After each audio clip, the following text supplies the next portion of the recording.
मटियारी में शेर खुदा हैदर करार मुश्किल कुशा हज़रत अली उल मुर्तज़ा अलैहिस्सलाम जी विलादत जी ख़ुशीअ में मटियारी जी हाशमी इमाम बारगाह खां जश्न मौलूद काबा शानदार पुरवकार सालियानी रैली कढी वई। रैली में हज़ारे मोमिनन मौला अली अलैहिस्सलाम जी विलादत जी ख़ुशीअ में दुल्हन शरनाइन ऐं कसीदनि ते झुमरियूं हणी पंहिंजी ख़ुशी ऐं अक़ीदत जो इज़हार कयो।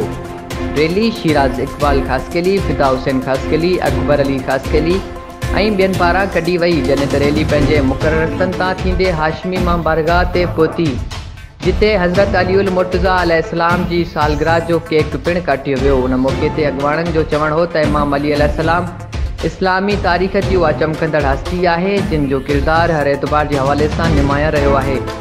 दर्सगाह नबवी इल्म तरबियत मौलूद काबा कायनात जी हर ख़लक़त खे इस्लाम जी रोशनीअ में ॾिसो। अॻवाणनि जो वधीक चवणु हो त हज़रत अली अलैहिस्सलाम ऐं संदसि ख़ानदान जूं इस्लाम लाइ ख़िदमतूं ऐं ॾियण लाइ अज़ीम क़ुर्बानियूं आहिनि, जॾहिं त उन ते हलंदड़ हर इंसान दुनियावी आख़िरत में सुरख़ुरू थी सघे थो। रैलीअ में शानदार आतिशबाज़ी पिणु कई वई, जंहिंखां पोइ रैली इख़्तिताम पज़ीर थी, जॾहिं त मौलाए कायनात हज़रत अली अलैहिस्सलाम जी विलादत जे सिलसिले में हाशमी इमाम बारगाह खे कुंवार वांगुरु रंगीन बल्बनि सां सींगारियो सजायो पिणु वियो। आख़िर में नियाज़ इमाम अली अलैहिस्सलाम पिणु तक़सीम कयो वियो।